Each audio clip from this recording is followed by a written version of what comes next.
Shalom Bapak Ibu Saudara terkasih di dalam Tuhan Yesus Kristus, selamat pagi. Renungan kita pagi ini saya ingin membaca dari Keluaran pasal 14 ayat 15 sampai 16. Berfirmanlah Tuhan kepada Musa, "Mengapakah engkau berseru-seru demikian kepadaku? Katakanlah kepada orang Israel supaya mereka berangkat. Dan engkau angkatlah tongkatmu dan ulurkanlah tanganmu ke atas laut, dan belahlah air, sehingga orang Israel akan berjalan dari tengah-tengah laut di tempat kering." Israel baru saja bebas dari perbudakan di Mesir selama kurang lebih 300 tahun. Hari itu adalah hari yang paling bersejarah, ketika Firaun setelah bertahun-tahun memperbudak mereka, harus melepaskan mereka karena dipaksa oleh tangan supra-alami Elohim, Yahweh, Raja orang Israel. Orang Israel keluar dari Mesir dengan sorak-sorai dan mereka menuju tanah yang dijanjikan oleh Allah. Keluarnya Israel dari Mesir juga gambaran keluarnya hidup kita dari perbudakan dosa.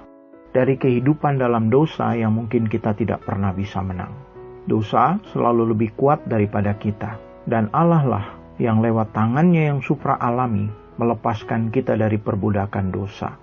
Apakah itu bernama ikatan di dalam perzinahan, ikatan dalam percabulan, kebiasaan buruk, ikatan kemabukan, ikatan dengan obat-obat terlarang, apapun yang Anda dulu pernah alami terikat oleh hal-hal seperti itu. Dan kalau Anda hari ini bebas, saya percaya ada tangan yang tidak kelihatan, tangan supra-alami yang melepaskan kita dari segala perbudakan itu.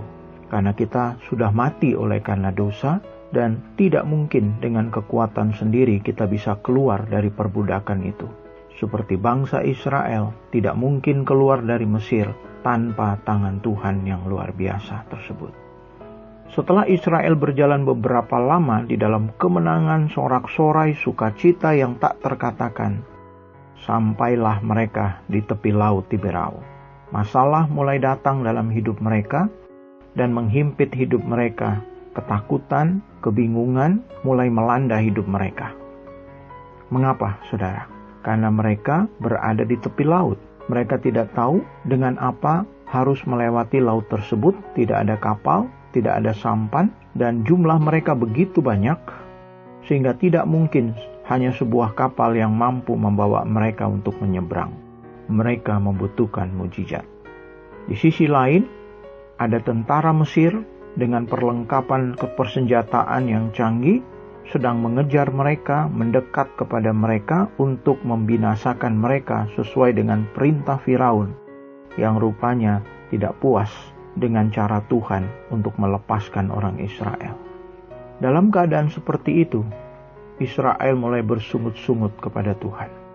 Dalam ketakutan Israel, mereka berseru kepada Tuhan dan mereka berkata kepada Musa yang menjadi utusan Tuhan, pemimpin yang Tuhan angkat untuk membawa mereka keluar dari tanah Mesir tersebut. Mereka berkata, "Apakah karena tidak ada kuburan di Mesir, maka engkau membawa kami untuk mati di padang gurun? Apakah yang kau perbuat ini terhadap kami dengan membawa kami keluar dari Mesir? Bukankah itu telah kami katakan kepadamu di Mesir, janganlah mengganggu kami dan biarlah kami bekerja pada orang Mesir. Sebab lebih baik bagi kami bekerja pada orang Mesir daripada mati di padang gurun ini." Dalam keadaan ketakutan, orang Israel lupa apa yang Tuhan janjikan, bahwa mereka tidak akan mati di padang gurun. Tuhan akan membawa mereka ke tanah perjanjian. Tapi dalam persungutan itu, Tuhan tidak menghukum mereka. Maka Tuhan berfirman kepada Musa seperti firman yang telah kita baca di atas tadi, "Mengapa engkau berseru-seru demikian kepadaku? Katakanlah kepada orang Israel supaya mereka berangkat, dan engkau angkatlah tongkatmu dan ulurkanlah tanganmu ke atas laut, dan belahlah air, sehingga orang Israel akan berjalan di tengah-tengah laut di tempat yang kering." Saudara lihat di sini, ternyata persungutan membuat Israel berhenti berjalan. Mereka tidak lagi berjalan seperti yang Tuhan katakan. Mereka mulai berhenti berjalan dan sekarang mereka bersungut-sungut kepada Tuhan. Ketakutan akan situasi yang tidak jelas saat ini bisa menghentikan langkah-langkah kita dan kita akan bersungut-sungut kepada Tuhan.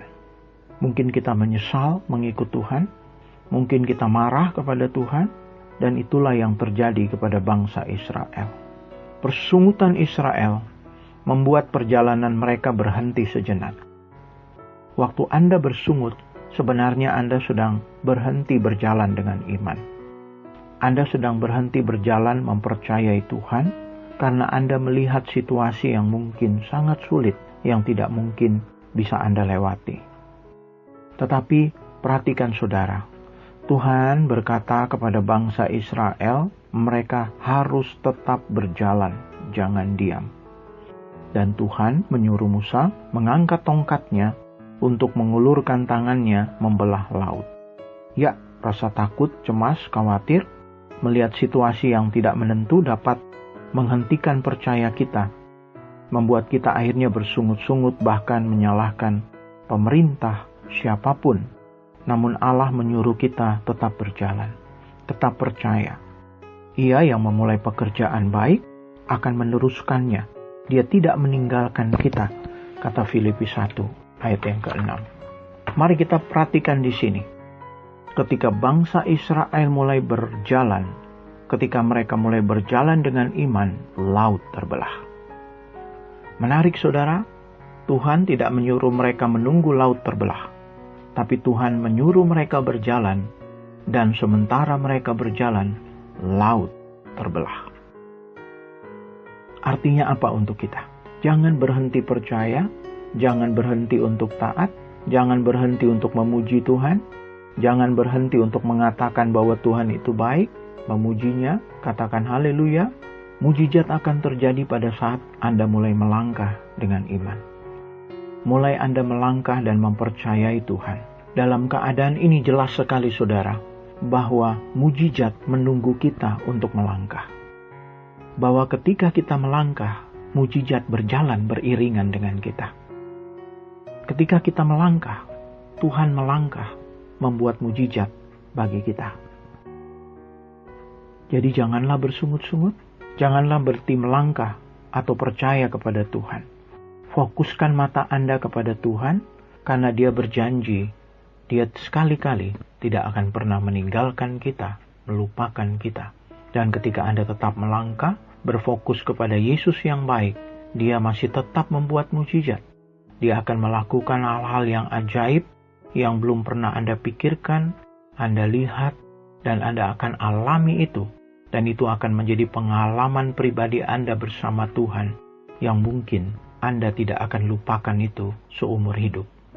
Dan itu menjadi kesaksian bagi Anda, bagi anak-anak Anda, bagi cucu-cucu Anda, tentang Yesus, Tuhan kita yang ajaib, mulia, dan agung. Amin. Mari kita berdoa, Bapak Ibu Saudara. Tuhan Yesus yang baik, seperti Engkau menolong Israel, Engkau juga tetap akan menolong kami dalam situasi yang sulit ini. Tolong kami untuk mata kami tetap tertuju kepadamu, sehingga kami tetap melangkah. Kami tidak berhenti di dalam iman, percaya kami kepadamu. Kami tidak berhenti untuk taat. Kami tidak berhenti untuk melakukan apa yang Engkau suruh kami lakukan. Tetapi kami tetap melangkah dengan mata yang memandang kepadamu. Kami percaya mujizat masih ada. Kami percaya Engkau melakukan apa yang tidak mungkin kami bisa lakukan. Kami percaya Bapa yang baik kali-kali tidak akan pernah meninggalkan kami. Dan Bapa yang baik akan tetap menjadi penolong bagi kami. Kami bersyukur untuk firman-Mu, dan biarlah mata kami tetap tertuju kepadamu.